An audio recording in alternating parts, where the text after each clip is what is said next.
pretty big deal.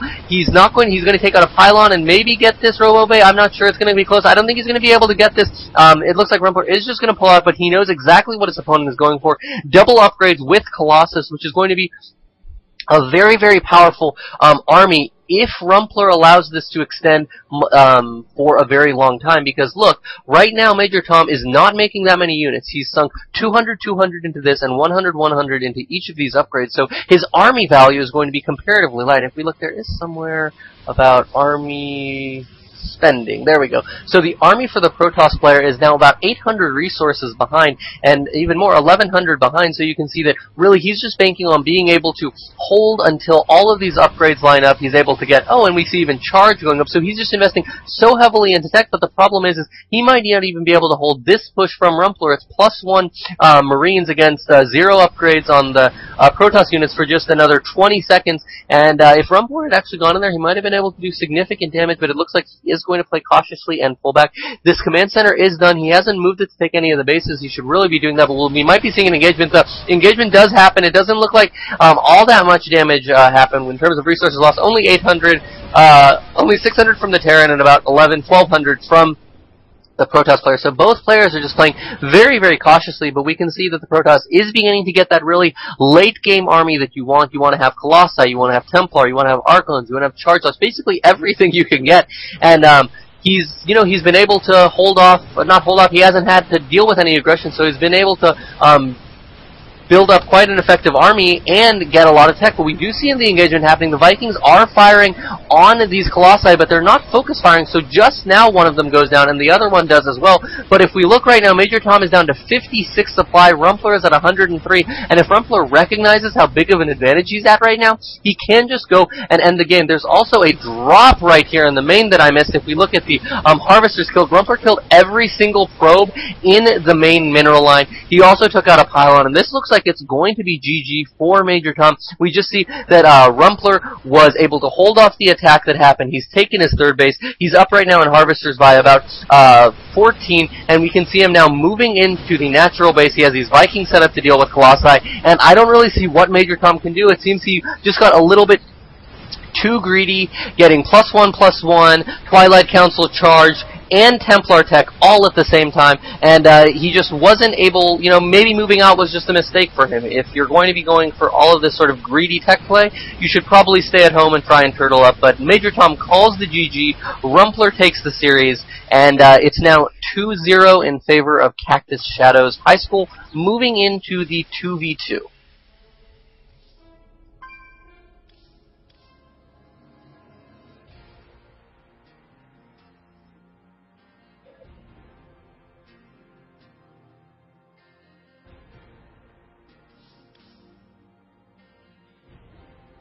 Kitty Crusher. Who are you, Kitty Crusher? Doesn't show you on here.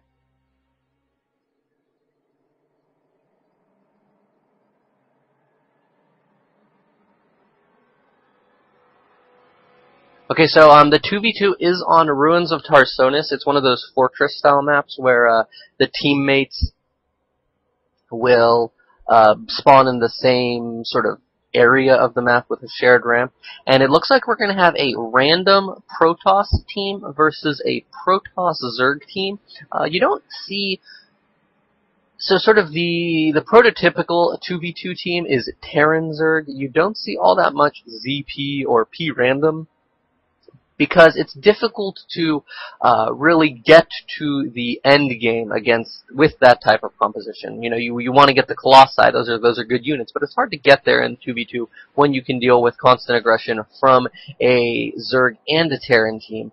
So we'll see what they decide to go for. 2v2, a bit of an odd matchup. There's going to be a lot of early aggression. Zergs, for example, almost always go for the 10 pool.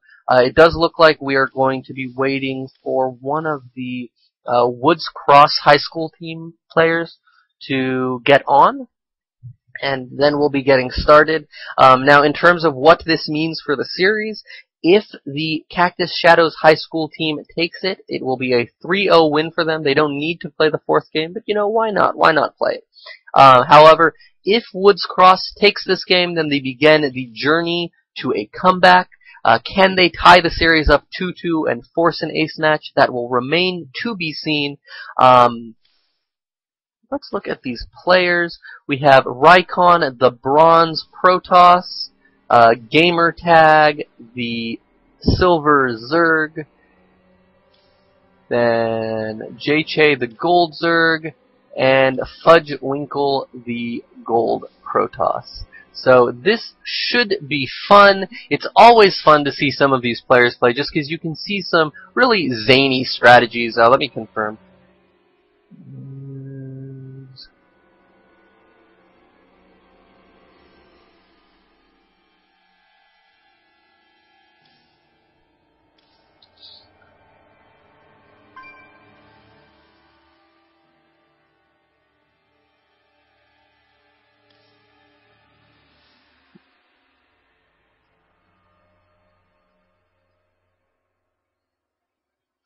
Let's look at the rules.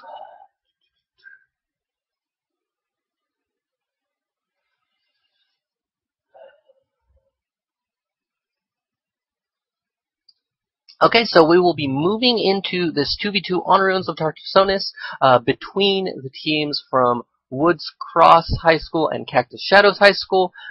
If Cactus Shadows wins, which is the team of Fudgewinkle and J-Che, then they will take the series 3-0 and move to 1-0 in their division.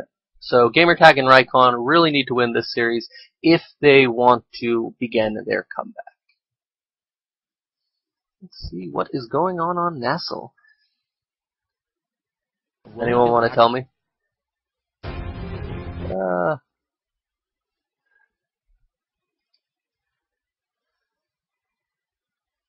Gamer is ready.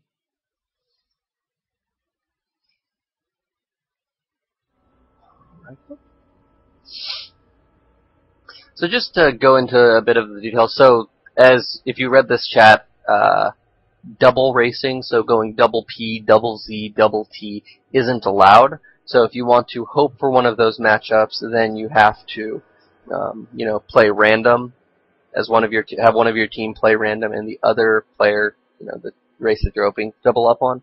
And I know that they did something. They had the same rule in play in Pro League in Korea back when there was a 2v2 component to it, and I think it was just because certain combos were too good. Like a double Zerg, if you got that, was just so difficult to hold off because you could 4-pool, or you could double 4-pool, double 6-pool, etc., and just do a lot of damage to your opponent. So I think that was the justification behind the same thing here. Like, I would be really scared to hold off a double 4-gate from a double Protoss team. But so we'll see if maybe Gamertag will get lucky and actually end up with a end up as Protoss himself. But if not, the game can develop in a lot of different ways. So the players are loading up. Just as a reminder, I'm Shaitan. I'm going to be doing some casting for the High School Star League, hopefully for a while. If you're interested in some of my other casts from pro players, check out youtube.com/Shaitan. And if you have any comments, criticisms, whatever, just go ahead and type it in chat. Leave it in the comment on my YouTube video. Tell me how much I suck. Whatever. Anything you guys want is cool. And these players are still loading up, so we're going to have to fill some more time. Go check out the Nassau finals. They are going on right now. Even if you haven't watched any of the regular season, one, the games that are happening right now are amazing. And two, actually no, there is no two. Just the games are amazing. You need to go watch right now. So we are starting off on Ruins of Tarsonis, and we actually have from the, let's see, okay, from Woods Cross High School, spawning on the north side of the map, the purple Protoss, Gamertag, and it looks like Rykon actually got, or Rykon was the teal Protoss, and Gamertag lucked out and got Protoss, which is I think what he wanted to do. He was trying to race pick Protoss in the beginning, so we'll see if they have some sort of special strategy, or if it's just something they want. We do see that Rykon dropped his pylon on 8 instead of 9. I don't know if that's just a mistake or something of import. And in the south position, from Cactus Shadows High School, the orange Zerg J-Che and the green Protoss Fudgewinkle. Now, both players are beginning to scout fairly early. Rykon is keeping this probe out here. Are they going to go for a double cannon rush? Because that would be mean. But we'll see. This Overlord is here to sort of spot the probe come in, and JJ is moving in to actually see. Ooh, and Gamertag getting a bit supply blocked here. We see that he went up to about 200 minerals before dropping his pylon, and I can't see that being, you know, a strategy, so just a bit of a mistake there. And Fudgewinkle is not taking any chances.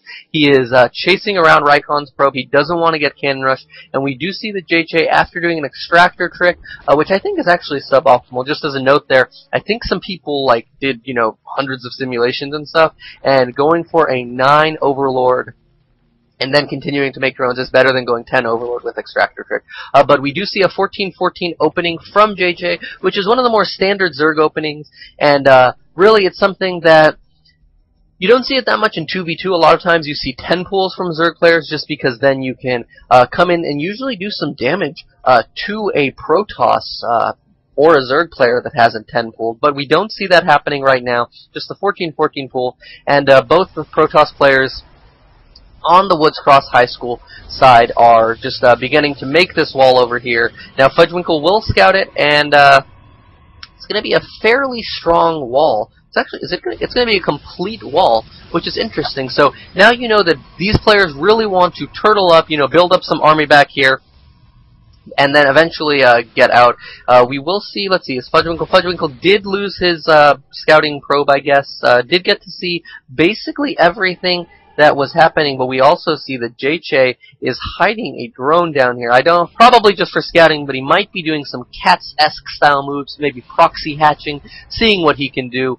But we see a Cybercore and another gateway going down for Gamertag, and these players just, I guess they really don't want to be Baneling busted. They are just walling this up so strongly, but the problem is that the Protoss can just come, you know, set up some stalkers probably right around here, and hit this gateway without taking any damage at all.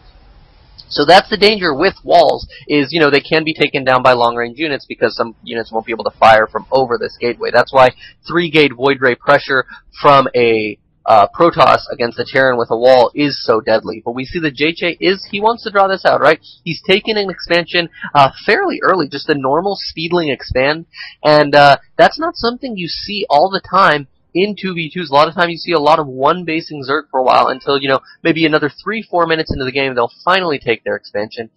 Also interesting to know is we see that JJ is getting his Evo chamber and he's not upgrading, so I think he's worried about potential DTs coming. We saw there was a very, very weird game between Hunter College High School and Princeton High School, where the 2v2 was basically decided by a couple of DTs with no detection. And so I doubt they watched that, but I'm sure they, you know, DTs are always a concern, and they didn't want to lose to that. But we do see that there's a 4-gate coming out from Fudgewinkle, but he's also mining off of 2 gas, and this 4-gate is a bit late, right? Like, the 4-gate should have struck about 15-20 seconds ago. JJ, though, getting a nice scout off with that hidden drone. He's going to see the forge, see that there are about 3, 4, 5, 6 gateways total between the two players, and hopefully they'll be able to respond appropriately to that. The one thing to be aware of, though, there's also 7 gateways.